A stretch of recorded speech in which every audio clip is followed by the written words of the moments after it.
এদিকে আবারও record east বেঙ্গলের। এই রেকর্ড খেলার মাঠে নয়, মাঠের বাইরের রেকর্ড। লাল হলুদ ক্লাবের হাত ধরেই ভারতের প্রথম কোনো ফুটবল ক্লাব ফুড কোর্ট চালু করতে চলেছে। লাল হলুদের সমর্থকেরা খুব শীঘ্রই এই ফুড কোর্টকে দেখতে পাবেন কলকাতায়। মাছের রাজা ইলিশ আর খেলাতে ফুটবল, এই খেলাতে সেরা দল আমার ইস্ট বেঙ্গল। এই দৃশ্যটা খুব শীঘ্রই উপলব্ধি করবেন ইস্ট বেঙ্গল জনতা। উত্তর কলকাতার দমদমের নাগের বাজারের কাছে 3000 স্কোয়ার ফিট জায়গায় ফুড কোর্ট চালু করতে চলেছে ক্লাব।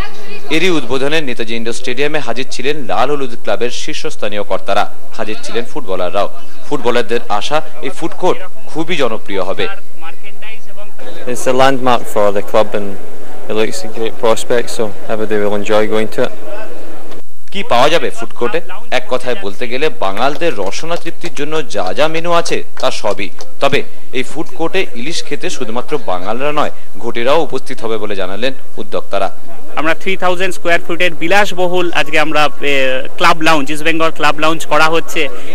সেখানে আজকে আমাদের ইলিশের ফিঙ্গার ফ্রাই থেকে শুরু করে পাটপাটার বড়া থেকে শুরু করে আজকে শুটকে থেকে শুরু করে আবার স্পোর্টস ড্রিঙ্ক থেকে শুরু করে একটা এন্টায়ার আজকে একটা যে ইউথরা গেলে ইউথদের মেনু পাবে, আবার একটা ফ্যামিলি গেলে যাতে ফ্যামিলি সেখানে ইলিশ মাছের ভাপে থেকে সবকিছুই ওখানে থাকবে। আমাকে অনেকে বলেছিল ইস্ট বেঙ্গলের ফুড কোর্ট তো ঘটিরা আসবে না, বললাম যে কোনো বাঙালি নেই যে ইলিশ মাছ খায় না, তো ওখানে সবাই আসবে।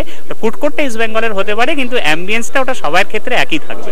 What Bengal's think today, India thinks tomorrow, এই কথার রেস ধরে বলা যেতেই পারে ফুটবলকে আরো জনপ্রিয় করতে এবং সমাজে সব স্তরের মানুষের কাছে ফুটবলকে ছড়িয়ে দিতে what east Bengal thinks today, India thinks tomorrow, এই বাক্যকে বাস্তবায়িত করতে এখন মরিয়া ময়দানের লাল হলুদ ক্লাব। ক্যামেরায় সুব্রতর সঙ্গে যশবন্ত অমরেশের রিপোর্ট, আর প্লাস নিউজ, কলকাতা।